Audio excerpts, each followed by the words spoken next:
irait beaucoup plus vite pour les mineurs isolés et les réfugiés. Pourtant, Dieu sait que c'est important. Mais c'est un peu le même processus.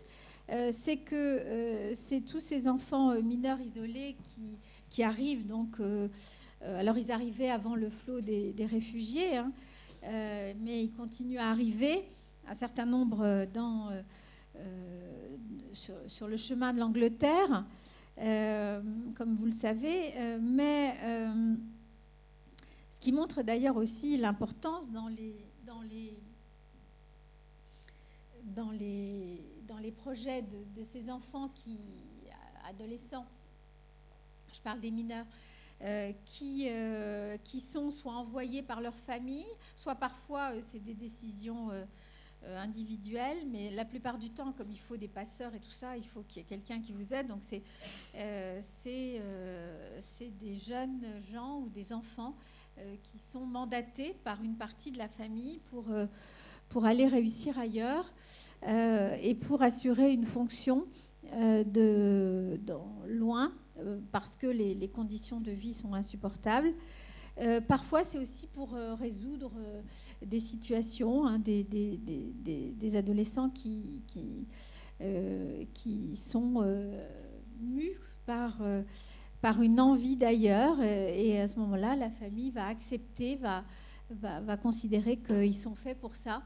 Alors évidemment, il faut beaucoup de courage, mais c'est aussi une aventure où on ne sort pas indemne, parce que la plupart du temps, je parlais tout à l'heure d'anticiper, là, anticiper le voyage, traverser lorsque vous êtes, par exemple, un jeune Afghan, vous venez d'un camp vous êtes né dans un camp de réfugiés en Iran, vous traversez l'Iran, toute l'Europe pour arriver à Paris.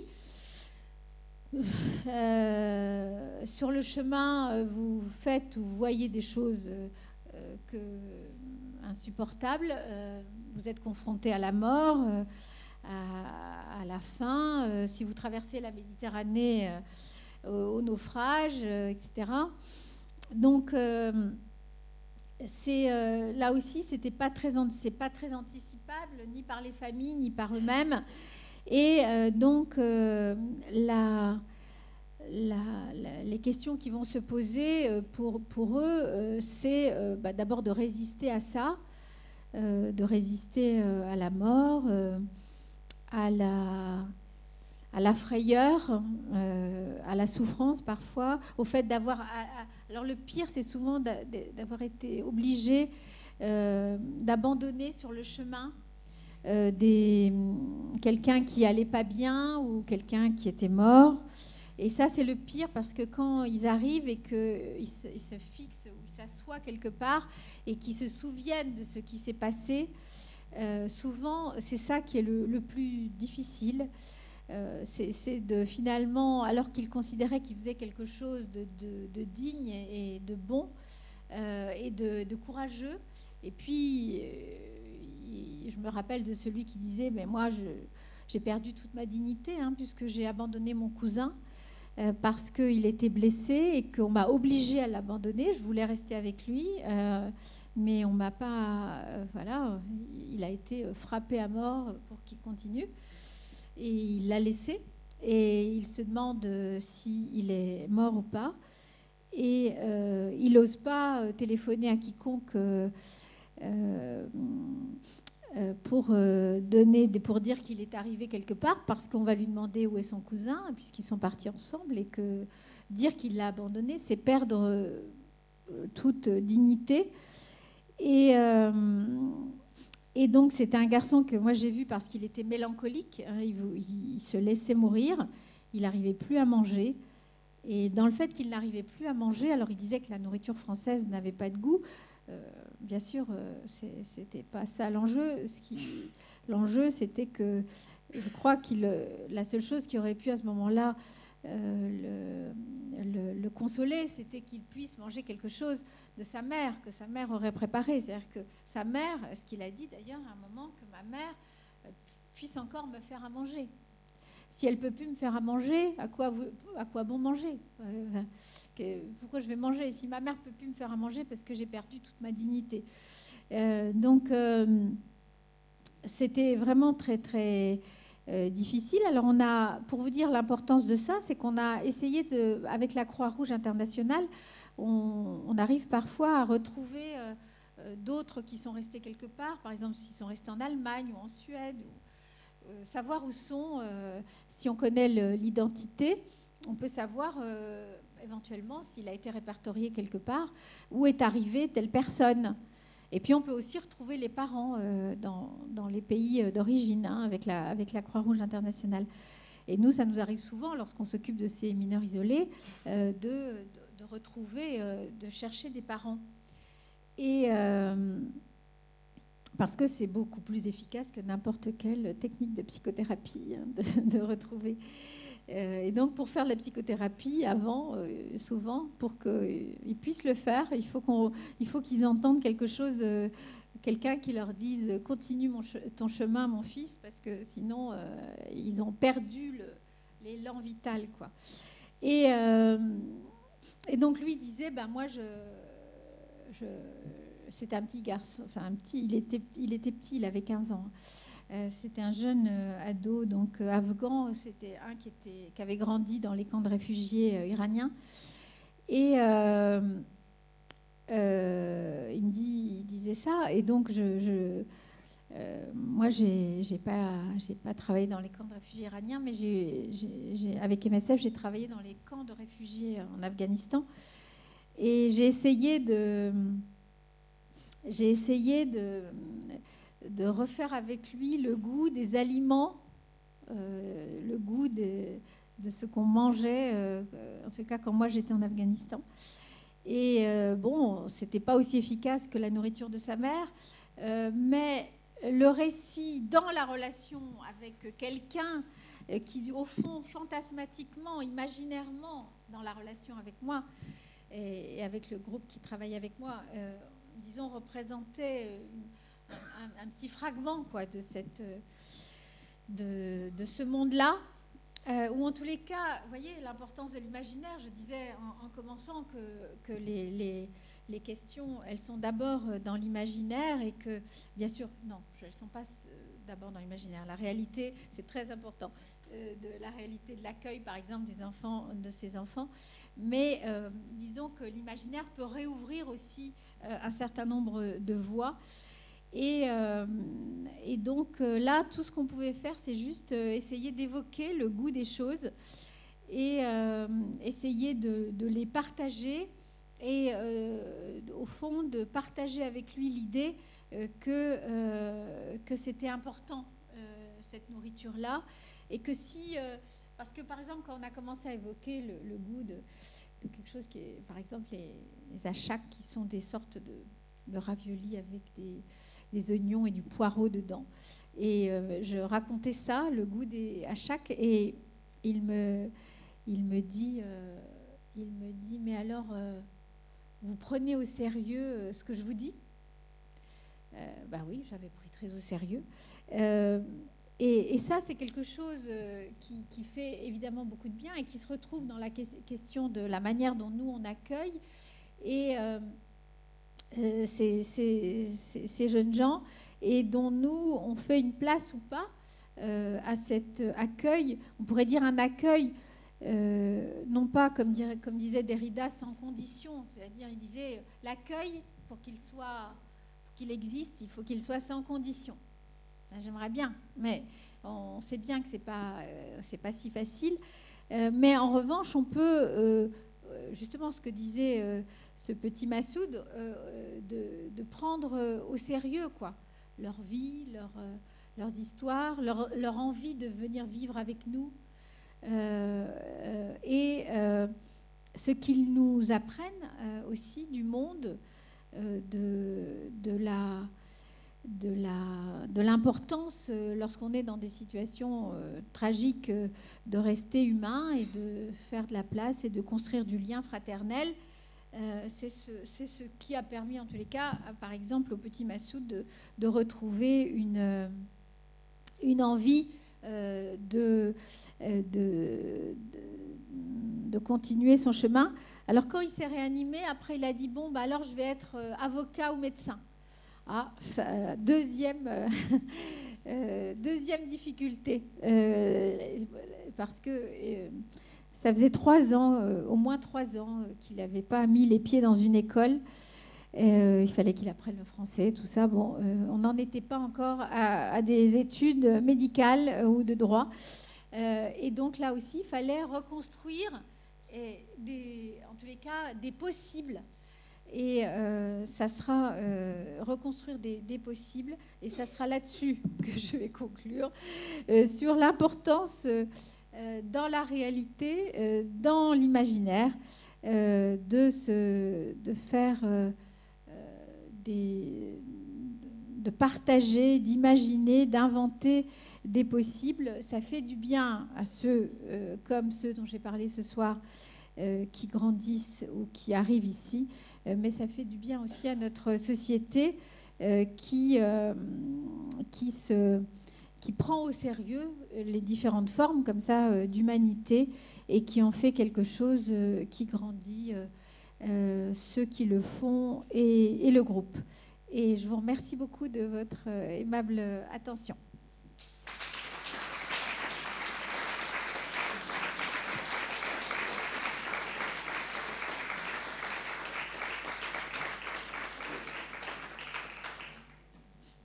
Et j'attends vos commentaires et vos questions ou vos propositions.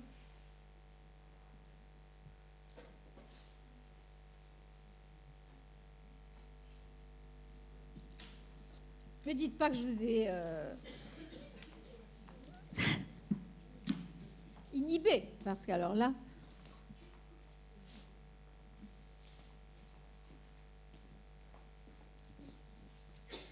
Monsieur, il veut poser une question, non?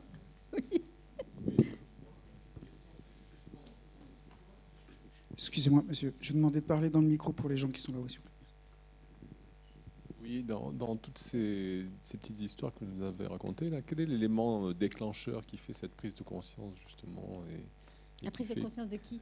Du problème. Et qu'est-ce qui fait qu'à un moment donné, vous allez trouver une solution au problème qui se pose? Les thérapeutes, là, vous parlez de thérapeutes. Comment est-ce que c'est l'individu qui prend conscience de son problème lui-même ou comment ça se passe? Alors, votre question est précise mais pertinente. Alors, je pense d'abord, oui, in fine, c'est l'enfant, la personne, l'adulte, c'est pareil. Là, j'ai pris que des enfants parce que j'ai centré là-dessus, mais parce que je voulais montrer comment eux, ils faisaient. In fine, c'est bien sûr eux, mais avec des tas d'ingrédients qui sont autour d'eux. Là, on voit l'importance des parents, de l'école, du regard qu'on a sur eux, par exemple sur Raphaël. Mais il y a 2 niveaux. Le haut niveau clinique, qui est celui auquel moi je me situe, il faut recréer des conditions pour que justement ça soit possible. Parce que s'ils arrivent jusqu'à nous, c'est qu'ils sont blessés, ils n'y arrivent pas tout seuls. Et là, il y a des conditions, et dans les conditions, et c'est un peu ce que j'ai fait avec vous ce soir, c'est qu'il faut que nous, on se laisse affecter par leurs histoires. Et c'est pour ça que moi, je vous les ai racontées. Mais je vous les raconte de la même façon avec la même idée. C'est-à-dire que vous aussi, vous soyez affectés au sens fort du terme pour que vous puissiez, au fond, partager surtout les solutions, enfin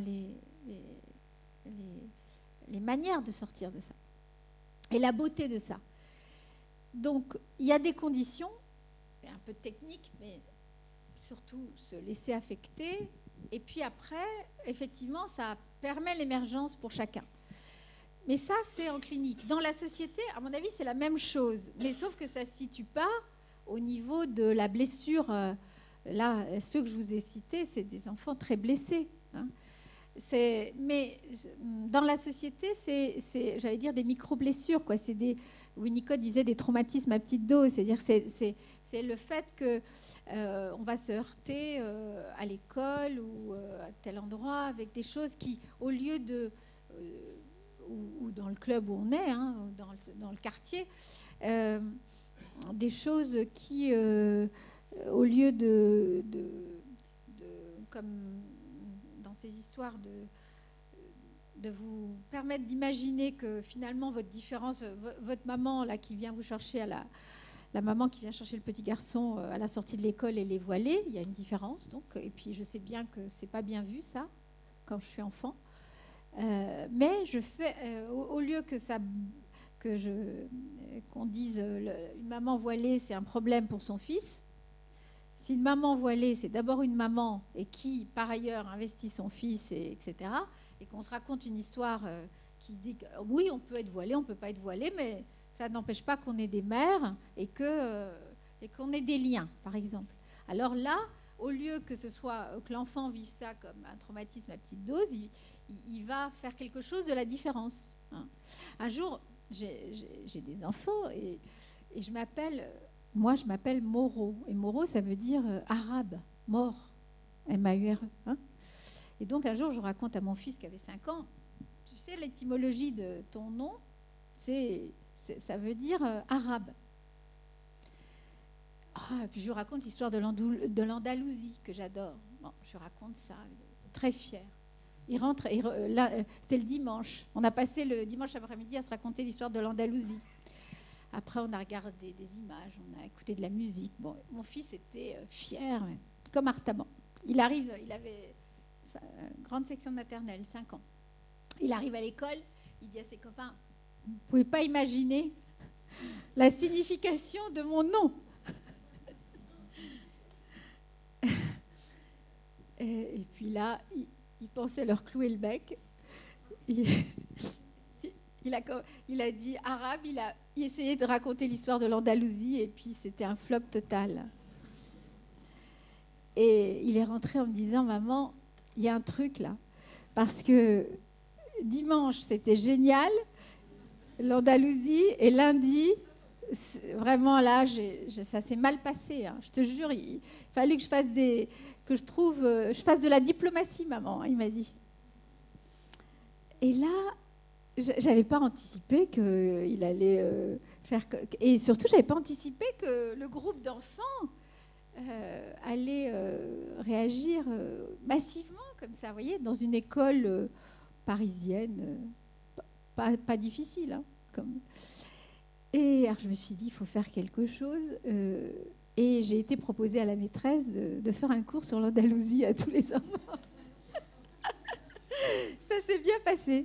C'était sympa. Mais vous voyez, il a fallu que... La maîtresse a dit, mais bien sûr, quand vous voulez, on va faire ça. Et puis, elle a fait tout un cycle sur l'Andalousie.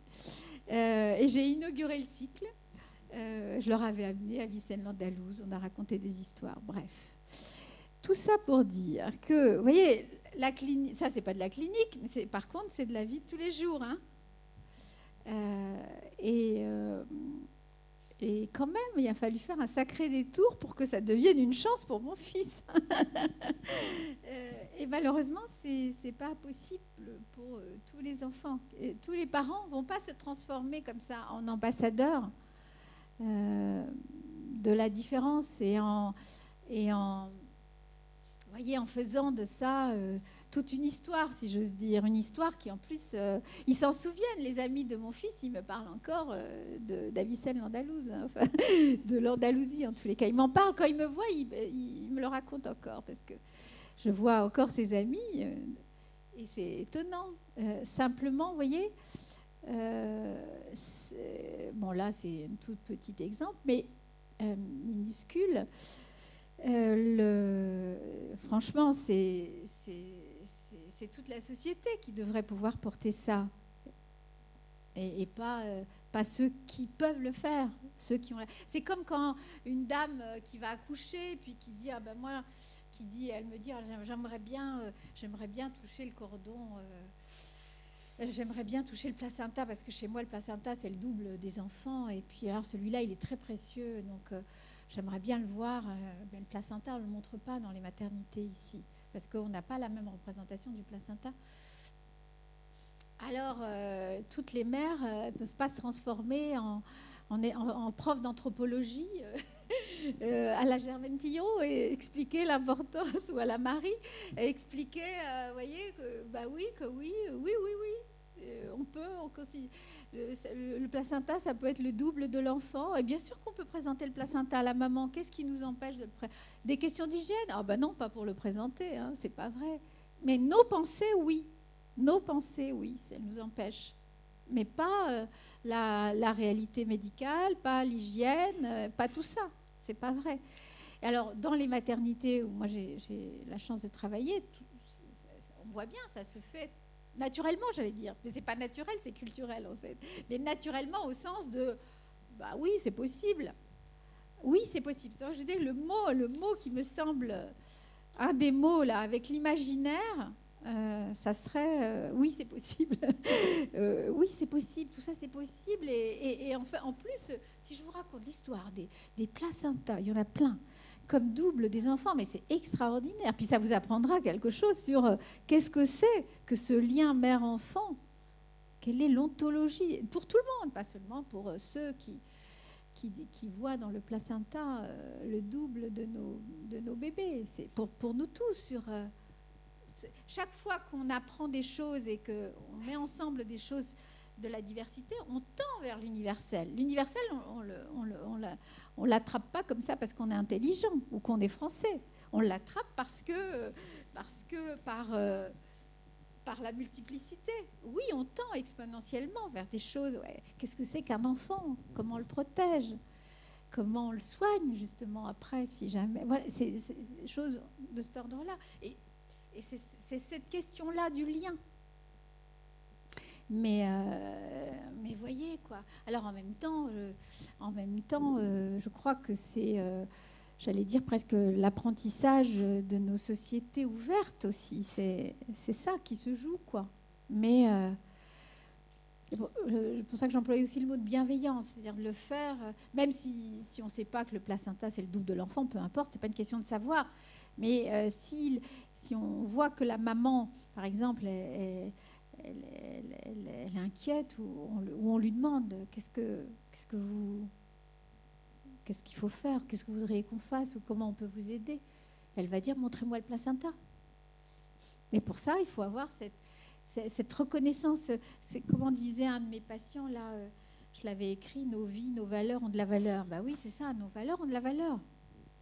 Mais il faut faire cette hypothèse. C'est ce que moi j'appelle l'hypothèse transculturelle, quoi. Mais qu'est-ce qui fait que quelquefois ce n'est pas possible? Ah ben, c'est la position de fermeture, de frayeur. Cette idée parfois, là je pense que c'est parfois la méconnaissance, quand on pense qu'une chose doit être unique. Par exemple, c'est plus facile d'apprendre à parler une seule langue que plusieurs. Non.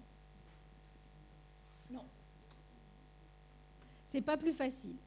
Pour les enfants, ils peuvent apprendre plusieurs langues sans aucun problème, mais vraiment. Mais nous, on se dit, mais bien sûr que c'est plus facile une seule. Si j'en ai qu'une, c'est plus facile que deux. Ben non, c'est parce que nous, en France, on a cette idée, la langue, la République, une, indivisible, etc. Mais c'est une idée qui nous enferme du coup. Et du coup, on n'apprend même pas d'autres langues nous-mêmes. Mais si on est dans une classe où il y a plein de langues et qu'on valorise les langues, c'est le sujet de demain, les enfants, ça devient naturel d'apprendre les langues. Mais ce n'est pas naturel, c'est culturel. Vous voyez, c'est glissement toujours.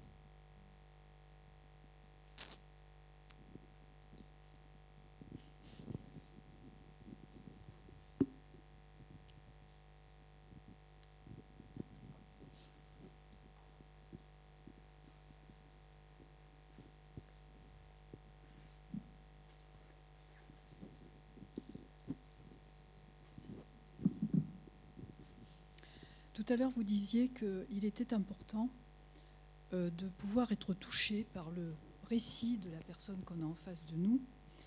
Et justement, moi, je me posais la question, sur tous ces réfugiés qui sont dans les camps, les gens qui interviennent auprès d'eux sont sûrement touchés par leur récit. Mais qu'est-ce que nous, en dehors de ces camps-là, nous ne vivons pas, nous ne les côtoyons pas, ces gens-là. Ce que nous en dit la presse, la télé, tout ça, les journalistes, je pense qu'il y a une dichotomie justement entre ce que les gens qui interviennent auprès de ces réfugiés vivent et nous, téléspectateurs, ce qu'on ressent, il y a vraiment une dichotomie. Alors qu'est-ce qu'on pourrait faire justement comment on peut aider ces gens-là finalement? Et qu'est-ce qu'on... Je veux dire, il y a beaucoup de réactions négatives vis-à-vis de ces gens-là. Et qu'est-ce qu'on peut faire pour éviter ces réactions négatives? Alors, vous avez raison. Je pense qu'il y a plusieurs discours. Et le discours des médias n'est pas toujours simple ni adapté. Alors, ça dépend, hein, parce que moi, je trouve dans les médias, et quand je connais un certain nombre d'expériences, je vois aussi des bonnes choses. Hein. Je dirais, moi, je pense pas qu'ils ont je dirais pas que les médias ont un discours univoque. Mais il y a d'abord il y a des choses d'insistance. C'est-à-dire par moment, on va répéter. Des petites choses qui vont être répétées en boucle et qui vont faire, vous savez... Et les images aussi qu'on voit. Des images, bien sûr. Mais un détail qui devient le tout, quoi. Hein, et donc, et ça ne correspond pas du tout à la réalité et des réfugiés, si on parle des réfugiés, là, et aussi à l'hétérogénéité. Parce que... dans ces réfugiés, bon, non seulement il y a des différences en fonction des lieux, mais il y a aussi des différences. Voilà, il y a des petits, des grands, des hommes, des femmes, des riches, des pauvres, hein, etc. Hein. C'est pas parce qu'on est réfugié qu'il n'y a pas tout ça. Et donc, faut pas, voilà, dès qu'on généralise quelque chose, on trahit un petit peu cette richesse-là. Alors après, qu'est-ce qu'on peut faire, nous, lorsqu'on n'est pas en lien direct avec eux, parce qu'effectivement, hein, ceux qui s'en occupent, ils disent combien ils sont touchés par les histoires individuelles, par la rencontre, etc. Et les autres, ceux qui ne sont pas engagés directement dans l'interaction, on a un rôle quand même très... où nous avons un rôle très, très important, parce que c'est d'abord ce discours politique, mais au sens de collectif, de oui, on veut les accepter, ou non, on ne veut pas. Hein. Vous avez le discours qu'on a sur combien? 40 000, alors qu'au Liban, ils sont, je ne sais pas, 1 700 000, je crois. Pour une population beaucoup plus... Bref, tout ça pour dire que le discours qu'on va avoir, et pas que sur les chiffres, mais le discours, le fait, effectivement, on a peur, on n'a pas peur, on a une vision négative, ou au contraire, on a une position accueillante, on se rappelle que nous-mêmes, on a, à certains moments, on a dû quitter, qu'on a été accueillis, que les migrants eux-mêmes qui sont en France sont, je sais pas, les migrants espagnols, les migrants du Maghreb et tout ça, ils ont été eux-mêmes accueillis à d'autres moments. Enfin, donc on a au fond un récit possible sur la rencontre et sur l'accueil. Et puis vraiment, je crois que l'élément le plus important, c'est cette notion de peur, quoi. C'est vraiment ces fantasmes autour d'anéantissement de notre propre identité, quoi. Ça, je crois que c'est très fort en ce moment, et c'est totalement instrumentalisé quand même, hein, sur le plan politique, vous le savez. Et donc là, on a une vraie responsabilité, parce qu'on y participe tous, soit en le transformant, en participant à la transformation, soit en l'acceptant, ou en considérant que c'est une sorte de réalité absolue, etc. Donc non, moi je crois que tout le monde joue son rôle dans cette affaire, parce que vraiment c'est une question collective. Mais bon, c'est chacun en fonction de sa place. Mais un simple mot ou une pensée sur ces questions contribue, pour moi.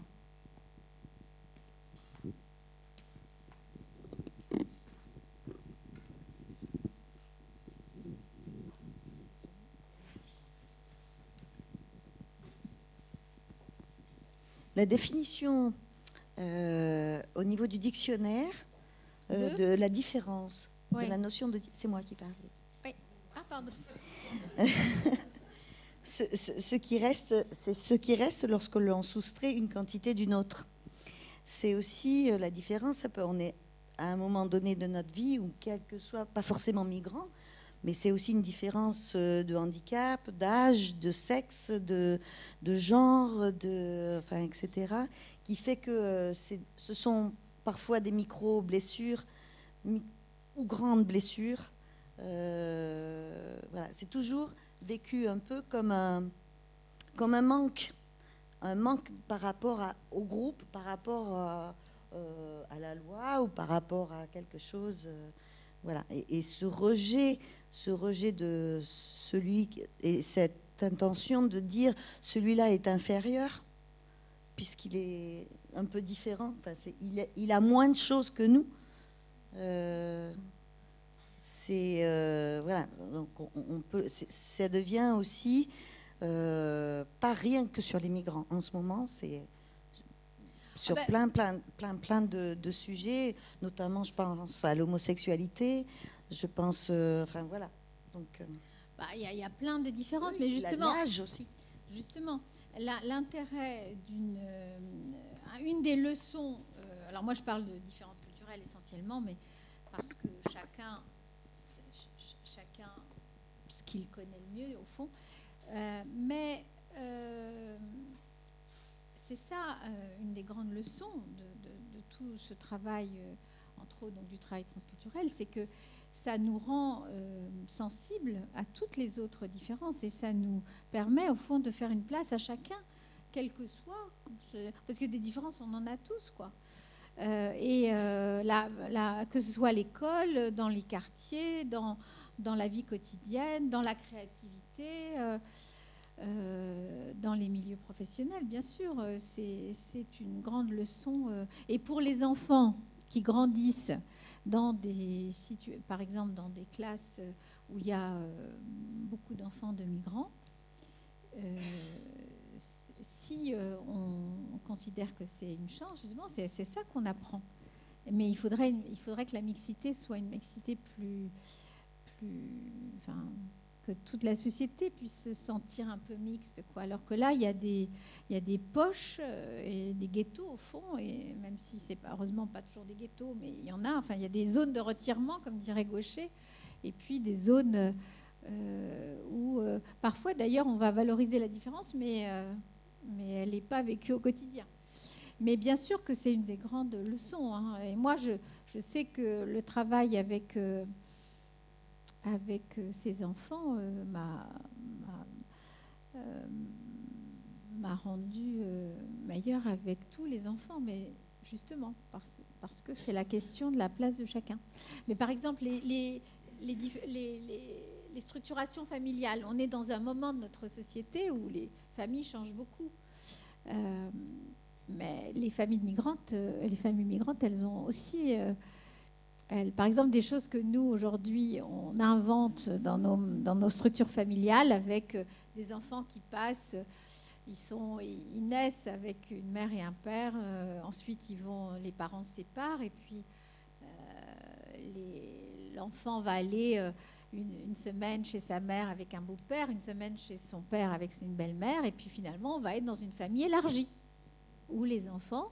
comme dans la structure de famille élargie, où les enfants ne sont pas seulement élevés par leur père et leur mère, mais aussi par des belles-mères, des beaux-pères, des gens autour qui vont...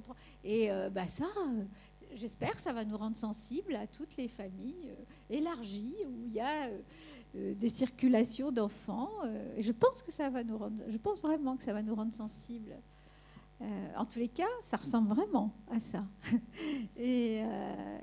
Et ça nous oblige à penser que c'est pas parce que le père et la mère sont pas uniques et autour de l'enfant pendant toute la vie, pendant tout le développement de l'enfant que c'est un problème. Il y a d'autres problèmes pour les enfants, mais pas si on circule et qu'on s'y reconnaît et qu'on est aimé et protégé, ça va. On peut avoir, comme dirait ma mère, des attachements multiples.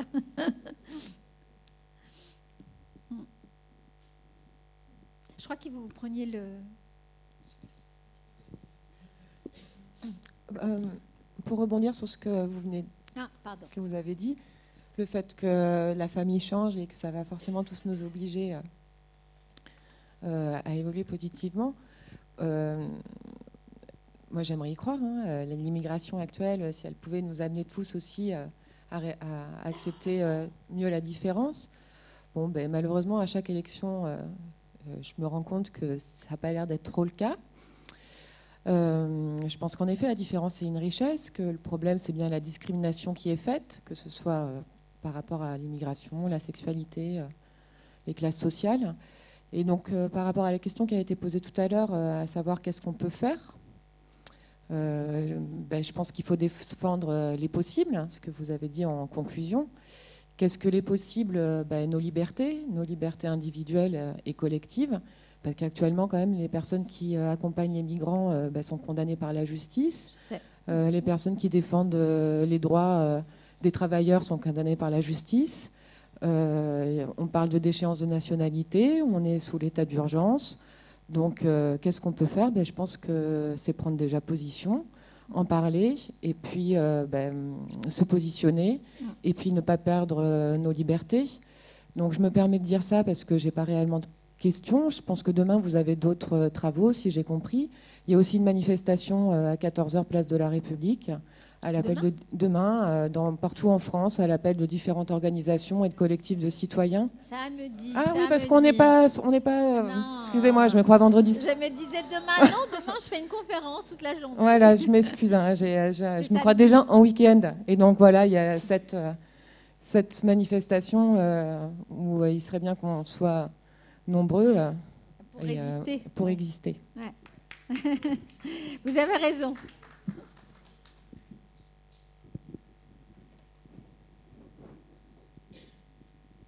Je crois qu'il y a une jeune fille là.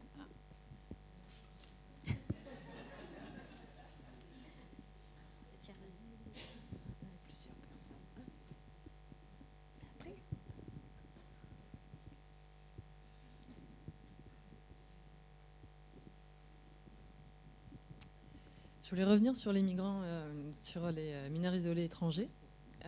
En fait, quand vous en parlez tout à l'heure, vous dites qu'il a 15 ans et qu'il est petit. Moi, je suis éducatrice et qu'en disant 15 ans, quand on les accompagne, en fait, on les trouve déjà vieux parce qu'on a très peu de temps pour développer un projet avec eux, puisqu'il faut aller hyper vite, parce que le but qu'on a, c'est qu'ils obtiennent quand même une carte de séjour pour qu'ils puissent rester et éviter de tomber dans des réseaux clandestins, ce qui arrive aujourd'hui majoritairement. Et c'est pour ça que quand vous parlez de créer des possibles, moi je suis vraiment d'accord avec ça, et dans ma vie privée et professionnellement, c'est qu'il faut éviter ce qui est difficile, en tout cas dans ma profession je crois, c'est d'éviter de faire que ces possibles ne soient que des rêves en fait. C'est toujours de rester dans cette réalité et de faire avec ce qu'ils ont été et d'être toujours pressé par le temps en fait. Oui, vous avez raison, mais je crois quand même pas qu'il faut renoncer aux rêves et même à leurs rêves à eux. Vous voyez, celui qui voulait être médecin, là, une fois qu'il s'est réanimé, il voulait être médecin. Il me dit, comme toi. Il sera sûrement pas médecin, mais je pense qu'il va pouvoir faire quelque chose. Là, il a, par exemple, son éducatrice, justement, qui a pris ça très au sérieux. Là, il est en cours je ne sais plus comment ils appellent ça, enfin une sorte de remise à niveau là qu'ils font pour les 15-16 ans. Et c'est incroyable, il apprend hyper vite et elle dit qu'il va pouvoir faire quelque chose, en tout cas avoir une formation professionnelle. Et elle ne fait pas que rêver, mais par contre elle prend au sérieux les rêves des enfants. Donc c'est pour ça que je dis que oui, bien sûr, en fonction des moments il ne s'agit pas de... Mais d'abord, il faut penser que c'est possible parce que je me souviens d'en avoir hospitalisé une. C'est une petite Chinoise qui a été mise dans un avion. Je ne sais pas si vous imaginez. Ça doit être... l'histoire qu'on a reconstituée, c'est qu'on pense qu'elle n'avait pas été déclarée à l'état civil par sa mère. Et ensuite, elle a eu un frère. Et donc sa mère, en fait, elle était très attachée apparemment, parce qu'elle parle de sa mère comme une sorte incroyablement quelqu'un. Donc c'est sûr qu'elle a un investissement très important de sa mère. Donc sa mère a dû beaucoup s'occuper de cette petite fille, mais jamais la déclarer à l'état civil. Et elle a quand même été scolarisée, y compris à domicile. Elle a eu des cours à la maison. Enfin, c'est assez particulier. Hein. Et puis un jour, elle l'a mis dans un avion avec un aller simple, sa mère, pour qu'elle vienne réussir ici, quoi. Et elle veut être avocate internationale. Hein, ça. Et dans le foyer, elle avait aussi 15 ans. Dans le foyer où elle est arrivée, bon, sa mère lui avait fait donner des cours de français. Donc, elle est arrivée, elle a quasiment été scolarisée normalement. Mais plus de nouvelles avec sa mère, hein, rien du tout. Hein. Sa mère n'a pas mis son téléphone, hein, elle a juste mis dans l'avion, quoi. Et bien cette petite, elle était prise en charge par l'aide sociale à l'enfance, mise dans un foyer où elle dormait avec 2 ou 3 autres jeunes filles sur des, oui 4, je crois qu'il y avait des lits superposés. Donc. Et elle raconte que la nuit, on la laissait pas étudier. Et elle disait, mais moi je veux être avocate internationale, il faut que je travaille nuit et jour. Et une éducatrice de nuit qui n'en pouvait plus, je pense. Puis en plus, il y avait des conflits avec les autres, évidemment, parce qu'elle ne voulait pas éteindre la lumière et tout ça. Elle lui dit, mais enfin, tu ne seras jamais avocate internationale. Et là, alors, ce n'est pas ça qu'elle voulait dire, mais je pense qu'elle ne voulait pas la blesser, mais simplement, ça paraissait disproportionné l'idée qu'elle soit avocate alors qu'elle venait d'arriver et ce conflit, parce qu'elle se présentait comme une grande caractérielle, hein, mais à ce moment-là, cette idée de prendre un peu au sérieux son rêve, là, c'était pas possible. C'était aussi l'agacement, mais au fond, c'était aussi sans doute parce qu'elle n'y croyait pas, alors que son éducatrice à elle n'était pas dans cette même position. Mais elle, c'était une éducatrice là, qui voyait juste que ça se passait mal la nuit à cause d'elle, qui ne voulait pas dormir. Eh bien, elle a fait... elle s'est totalement... elle a fait une tentative de suicide. Enfin, elle a fait des trucs graves, quoi. Elle revenait toujours sur les paroles qui lui avaient été dites. Non, tu ne seras pas, etc. Et je l'ai hospitalisée dans mon service. Était pareil, elle a recommencé. Bon, elle était en chambre individuelle, c'était beaucoup plus facile. Et puis, on avait compris la leçon. On avait compris qu'il fallait essayer de transformer ses rêves dans quelque chose qui soit acceptable, quoi. Et parce que sinon, elle perdait toute raison de vivre. Et elle avait, je vous dis, elle n'avait même pas le numéro de sa mère. Hein. Elle ne pouvait pas la joindre, en tous les cas, pas facilement. Nous, on n'a jamais réussi à la joindre, hein, à trouver. Elle disait que sa mère n'avait pas le téléphone, mais qu'elle ne savait pas où. Enfin bref, c'était très compliqué. Et donc, tout ça pour dire que oui, il ne s'agit pas c'est pas de l'utopisme niais, mais c'est, vous savez, cette phrase de... je crois que c'est Jaurès qui dit... aller vers l'idéal, mais comprendre le réel, hein, quelque chose comme ça. C'est-à-dire, oui, aller vers l'idéal, mais se coltiner. Mais bien sûr, hein, on n'est pas malheureux. Enfin.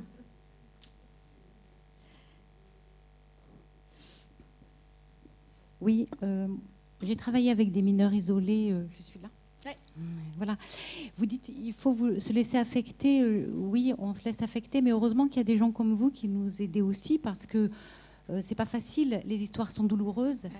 Et quand on est travailleur social, on n'est pas forcément formé pour aider ces jeunes dans leur histoire.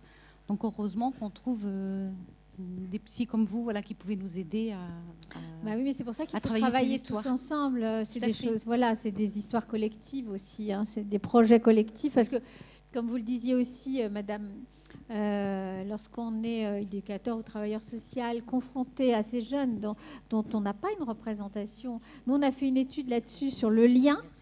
D'ailleurs, il y a une journée à la mairie de Paris en novembre, octobre, novembre, je ne sais plus. On va restituer ces résultats. Mais ce qu'on a étudié, c'est la relation entre le travailleur social et le mineur isolé. Et pas seulement le mineur isolé, quoi. Et on a montré que... Enfin, on a essayé de trouver des outils pour que cette relation-là, elle soit structurante, quoi. Et on a travaillé avec des gens extraordinaires, mais qui disaient, nous tout seuls, on s'épuise et puis on se trouve pas bon, quoi. Parce qu'on a l'impression qu'on... Et puis le temps va tellement vite que... parce que moi, quand je dis... Effectivement, vous avez raison, quand je dis les petits en développement, mais il reste pas beaucoup de temps, parce qu'au-dessus de 16 ans, c'est difficile de les scolariser, par exemple. Et après 18 ans, on n'a quasiment pas de contrat Après jeune 18 majeur. ans, c'est Donc, l'horreur. voilà, Ah ouais. c'est- À Paris, c'est pareil, franchement. Moi, je me bats, mais individuellement. J'en fais une histoire personnelle à chaque fois. Et sinon, ça ne marche pas. Et encore, ça ne marche pas toujours, hein, même quand je monte au créneau. Une dernière intervention et après on conclut. Oui, chère Marie-Rose, merci, vraiment merci. Pourquoi si fortement merci? C'est que je crois qu'on vit une période où justement des forces obscures, des forces de mort, des forces de peur sont à l'œuvre. Et que des paroles comme les tiennes, des exemples humains comme les tiens, tout simples, mais si éclairants, nous donnent envie de faire une sorte de révolution copernicienne dans ce pays, c'est-à-dire en tant que simple citoyen, ou en tant qu'éducateur, ou en tant que prof, ou en tant qu'écrivain, ou en tant que journaliste, ou en tant que maman, ou en tant que ce qu'on veut, prendre les forces vives, écouter les récits de vie, ouvrir les possibles, tout ce que tu nous as expliqué, accueillir. Mais quel bonheur d'accueillir normalement. Quel plaisir de fabriquer du mélange. Quel bonheur de croiser des récits, de croiser des imaginaires. Quelle beauté nous avons à partager avec les autres. Liberté, on l'a dit. Égalité, tu as parlé des hiérarchies, donc non, il n'en faut plus. Regarder tous les gens comme possiblement égaux. Fraternité, donc diversité. Et puis j'ajouterai beauté. Se nourrir de beauté pour que Eros, on va dire, gagne sur Thanatos, parce qu'actuellement, malheureusement, Thanatos est terriblement présent. Voilà, c'est juste pour te remercier fortement. Vous avez... Merci Marie. Oui, merci Marie. Vous avez une vente de livres là pour l'instant qui sont à la sortie et des bulletins pour ceux que ça intéresse, des bulletins qui expliquent l'association Culture Maghreb Limousin. Et voilà. Et il y a des petits livres, 1001 façons de s'occuper des enfants, qui peuvent être, qui sont disponibles. Alors il n'y en a pas pour tout le monde. Vous pouvez vous servir, qui sont juste à l'entrée là. Voilà. À bientôt. Merci Marie-Rose.